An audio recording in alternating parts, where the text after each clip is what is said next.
पश्चिम बंगाल में पहली बार आज़ादी के बाद पूर्ण रूपेण राष्ट्रवादी सरकार गठन हेतु आप सभी लोगों को बहुत बहुत बधाई। शैक्षणिक वर्ष 2026 शुरू हो चुका है। द्वितीय सत्र गर्मियों की छुट्टी के बाद शुरू हो रहा है। हर बार आप सभी जानते हैं कि हम लोग जब भी कोई सत्र शुरू होता है तो एक बैठक करते हैं। इस बार भी हम लोग इस सत्र में बच्चों की पढ़ाई लिखाई, अनुशासन, पूरे विद्यालय का उत्तरोत्तर विकास कैसे हो, इसको लेकर आज बैठक करेंगे, जिसमें बहुत सारी पुरानी और कुछ नई बातें होंगी। पुरानी बातों में आप सभी लोगों को विद्यालय का टाइमिंग पता है, 10:30 से 4, विद्यार्थियों के लिए 10:30 से 3:30 और शिक्षक शिक्षिकाओं के लिए 10:30 से 4। कक्षा में पढ़ाते वक्त मोबाइल का प्रयोग केवल शैक्षणिक कार्यों के लिए करेंगे। कक्षा लेते वक्त लेसन प्लान और TLM का प्रयोग जरूर करेंगे। इसके अलावा छुट्टी जब लेनी हो तो व्हाट्सएप ग्रुप में उसकी सूचना देंगे। अगर लंबी छुट्टी लेनी हो तो छुट्टी लेने के उपरांत या पहले SI ऑफिस से स्वीकृति कराकर फिर विद्यालय में जमा कर देंगे। MDM और प्रेयर के दौरान भी बहुत सारे कार्य होते हैं, जिसमें MDM के दौरान आप सभी लोग इसका ख्याल रखेंगे कि बच्चे को खिलाने से पहले खुद MDM का टेस्ट करें। इसके बाद जो MDM रजिस्टर है उसमें जाकर हस्ताक्षर करेंगे और अपना मंतव्य लिखेंगे। और ज़रूरी हो तो प्रधान शिक्षक या कुक जो खाना बनाती हैं उन्हें उचित सलाह देंगे। इसके अलावा बच्चों को लाइन लगवाकर पहले हाथ धुलाया जाएगा, फिर बच्चों को पंक्तिबद्ध रूप में ही खाना परोसा जाएगा। MDM के दौरान यह ख्याल रखना है कि कोई बच्चा खाना खाने से छूट ना जाए, और यह भी ध्यान रखना है कि MDM के दौरान बच्चे विद्यालय से भाग न जाएं। इसके अलावा प्रेयर के समय सभी कक्षा अध्यापक और कक्षा अध्यापिकाएं बच्चों को पंक्तिबद्ध करवाने में सहायता करेंगी। उनका ड्रेस, नाखून, जूता, मोजा वगैरह सब चेक करेंगी और ज़रूरत पड़ने पर प्रधान शिक्षक या अभिभावक से संपर्क करेंगे या करेंगी। इसके बाद राष्ट्रगीत, प्रार्थना, राष्ट्रगान, नैतिक शिक्षा से संबंधित कहानियाँ, विचार, अनमोल वचन, समाचार इत्यादि जो कुछ भी होगा वह सब प्रार्थना के समय बोला जाएगा, कहा जाएगा, दोहराया जाएगा या फिर बताया जाएगा। कक्षा लेते वक्त यह ध्यान रखना है कि सभी बच्चे कॉपी में ज़रूर लिखें। पढ़ाते वक्त भी यह ध्यान रखना है कि सभी बच्चों को वह बात समझ में आए। अगर कोई असुविधा हो तो उसका उल्लेख प्रधान शिक्षक से करें। गृह कार्य उतना ही दिया जाए जितना बच्चे कर सकें। बच्चों की कॉपियों का करेक्शन समय से हो। सप्ताह में या सप्ताह के ख़त्म होते होते सभी बच्चों की कॉपियों का करेक्शन ज़रूर होना चाहिए। यह सब पुरानी बातें हम लोग हर बार करते हैं। एक बार फिर मैं आप सब लोगों के सामने दोहरा रहा हूँ। अब कुछ नई बातें। आप सभी जानते हैं कि पहली बार पश्चिम बंगाल में राष्ट्रवादी सरकार का गठन हुआ है।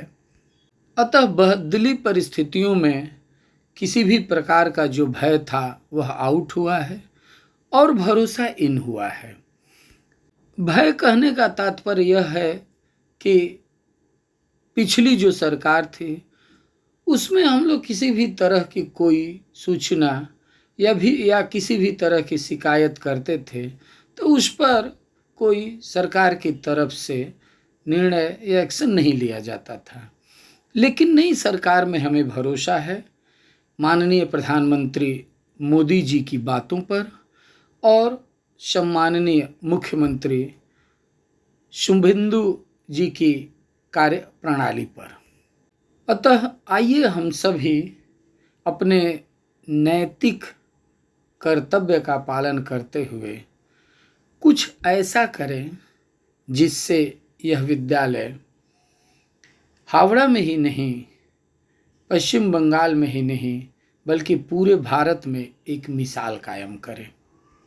हम शिक्षक होने के नाते हमारा विशेष दायित्व बनता है।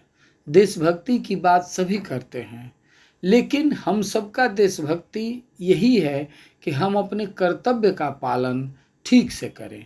हमारा यह कर्तव्य बनता है कि सरकारी विद्यालय के विद्यार्थियों को भी ठीक उसी तरह की सुविधा प्रदान करें जिस तरह की सुविधा प्राइवेट विद्यालय के विद्यार्थियों को मिलती है। मैं आप लोगों को एक प्रसंग सुनाना चाहता हूँ। रामचरितमानस में भगवान राम ने आम जनता से राजा वक्त बनते वक्त एक बात कही। उन्होंने कहा कि जो अनीति कछु भाखों भाई, तौ मोहि बरजहूँ भय बिसराई। अर्थात अगर मैं भी कोई गलती करूं या फिर मुझसे कोई भूल हो तो आप लोग मुझे बिना भय के, बिना संकोच के उस भूल सुधारने में मेरी मदद करें। मैं भी इंसान हूँ, हो सकता है कार्य करते वक्त मुझसे कोई भूल हो, तो आप सभी लोगों से मेरा निवेदन है, बिना भय के आप लोग मुझे बताएं कि सर आपसे यह भूल हुई है और यह विद्यालय के लिए उचित नहीं है। मैं आप सभी लोगों से प्रॉमिस करता हूँ कि मैं उस भूल को सुधारने की कोशिश करूँगा। इसके साथ ही साथ मैं विद्यालय को चलाने हेतु अर्थात बेहतर चलाने हेतु एसआई महोदया या फिर डीआई महोदय से भी निवेदन करता हूँ कि आप हमारे विद्यालय का निरंतर प्रदर्शन करें। आप विद्यालय में आएँ और हमें सुझाव दें कि विद्यालय में और किस तरह से बेहतर काम किया जा सकता है। एक दो बातें मैं आप सभी लोगों के सामने रखना चाहता हूँ।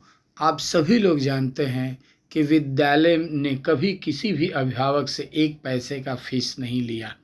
यहाँ पर एमडीएम कमेटी है, यहाँ पर स्कूल डेवलपमेंट कमेटी है, रेगुलर शिक्षक शिक्षिकाओं के संग अर्थात आप लोगों के संग बैठक होती है, अभिभावकों के संग बैठक होती है। जो कुछ भी खर्चा होता है उसका ब्यौरा आप सब लोगों के सामने रखता हूँ। अगर आप लोगों को कहीं भी कुछ भी लगे कि किसी भी तरह की भूल मुझसे हो रही है तो आप निसंकोच मुझे बता सकते हैं, क्योंकि हम सब मिलकर ही विद्यालय को एक आदर्श विद्यालय बना सकते हैं। यह विद्यालय हमारा सिर्फ विद्यालय नहीं है बल्कि एक तीर्थ स्थल है, और तीर्थ स्थल मानकर इसको पवित्र आत्मा से, पवित्र ढंग से ऐसा कार्य करें जिससे इस विद्यालय का उत्तरोत्तर विकास हो। इन्हीं शब्दों के साथ मैं आप सब लोगों से एक बार फिर से निवेदन करता हूँ कि आइए हम सब मिलकर कदम बढ़ाएं ताकि विद्यालय एक आदर्श तीर्थ स्थल के रूप में स्थापित हो। बहुत बहुत धन्यवाद, नमस्कार, प्रणाम, और आप सब लोगों को एक बार फिर से राष्ट्रवादी सरकार गठन हेतु बधाई।